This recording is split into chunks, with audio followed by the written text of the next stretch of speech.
Last time, we talked about the procedures of import and export, knowing that to form a contract, there must be an offer by one party and an acceptance by another party. And today, we will discuss the formation of sales contracts further. Contracts govern nearly every aspect of day-to-day life in ways one may not even realize. From accepting the terms and conditions of an app on your smartphones to handling over prices in a cross-border sale, contracts are a fundamental part of modern life. A contract is an agreement between two or more parties for the doing or not doing of something specified. Business agreements are the centerpiece of commerce. Without a contract, there is no business. The contract of sale is the backbone of international trade in all countries, irrespective of their legal tradition or level of economic development. Strictly speaking, a contract is an enforcement agreement. There are 6 required essential elements for a contract to be valid: offer, acceptance, consideration, mutual consent, competence, and legal purpose. The first 3, considered here together, relate to the agreement itself, and the other 3 relate to the parties making the contract.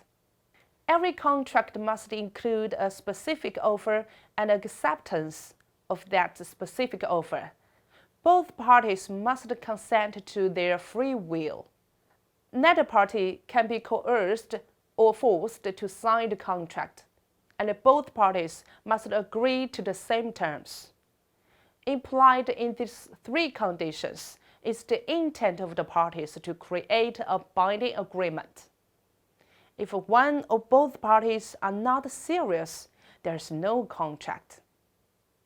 In a contract, the willing parties with capacity agree to specific terms in exchange for something. It contains a promise to do or give something in return for a valuable benefit, known as consideration. The thing of value may be money or services, but both parties must give something. If someone gets something for nothing, that's a gift, not a contract, and it's not binding. Perhaps the most critical element that determines whether an agreement is an enforceable contract is whether or not consideration exists. In other words, person A offers certain terms to person B as an offer. Person B can then accept the offer. Consideration is when person A makes the promise, person B makes a promise in return. The promise must be something of value and can take the form of money, action, abstaining from action, services, and other valuable consideration. Offer, acceptance, and consideration are the main building blocks of any contract. Until all 3 of those things are present, there isn't a legally enforceable agreement. This is an overview of the basics that everyone should understand when negotiating a contract in business or any other aspect of life. Both parties must be of sound mind to comprehend the seriousness of the situation and understand what is required. This definition requires that neither party be minors. Both must be sober, not under the influence of drugs or alcohol when signing the contract, and neither can be mentally deficient. If one party is not competent, the contract is not valid, and the non-competent party can disavow or ignore the contract. The contract must be for a legal purpose. It cannot for something illegal like selling drugs or prostitution. Remember that it is not illegal to enter into a contract that doesn't have all of these essential items.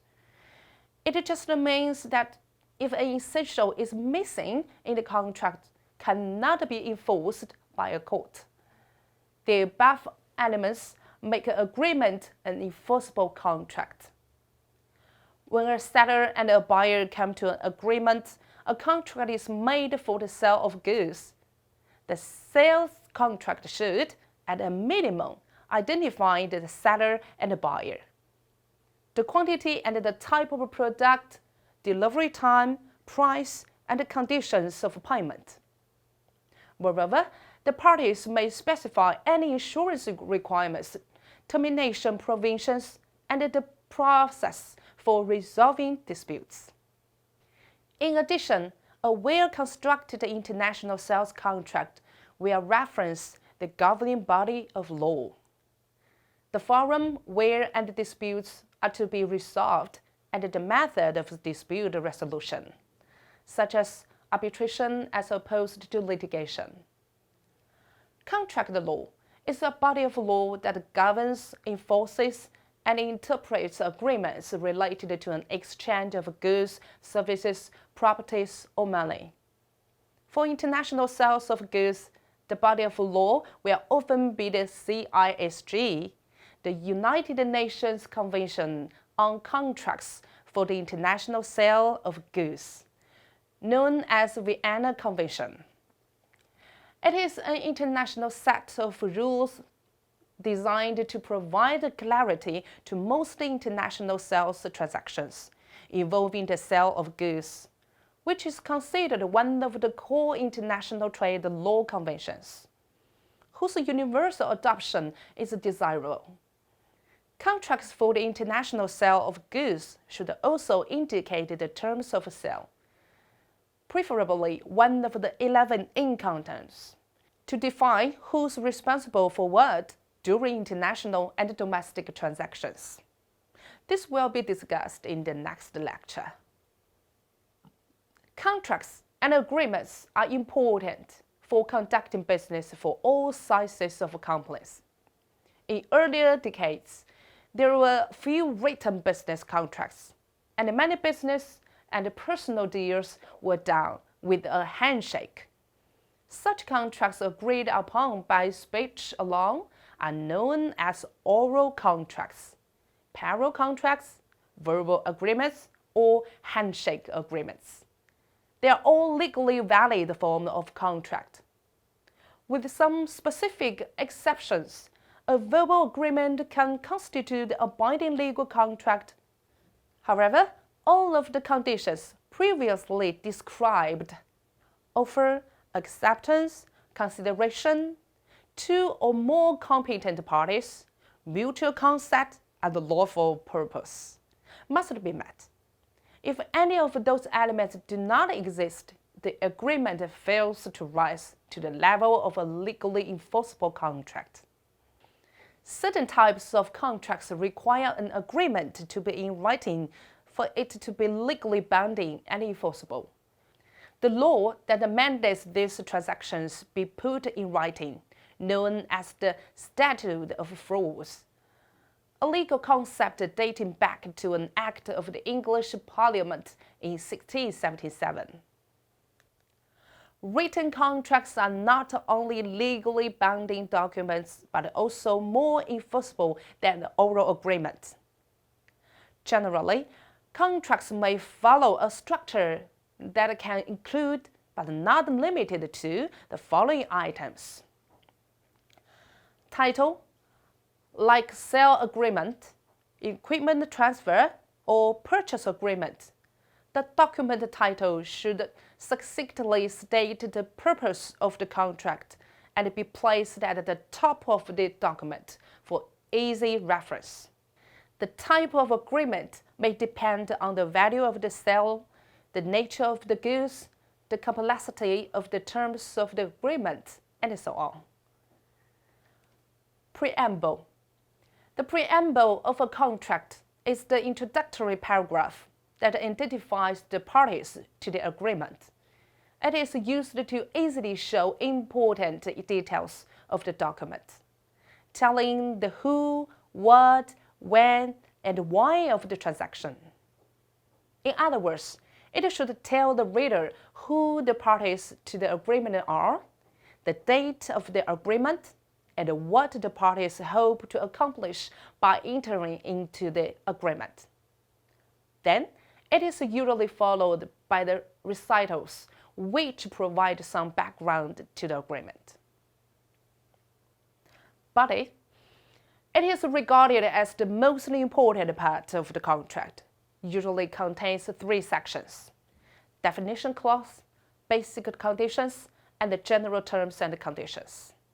The definition section sets out how center words are to be interpreted within the contract. Basic conditions specify the operative provisions of the contract, containing the key terms governing the rights and obligations of the parties. According to the CISG, price, quality, and quantity of goods, time and place of delivery, and payment are essential or indispensable for a contract to take force. The general terms and conditions section is common and included in most contracts, identifying the rights and responsibilities of both parties. Witness. This clause constitutes the ending part of a contract. It is used in a contract between the contracting parties to express their desire to sign the contract and be bound by its terms. It usually includes language validity, copies, in the presence of, annex, signature, seal, and so on. Nowadays, contracts have become increasingly detailed, and every effort is made to make all possibilities and eventualities clear.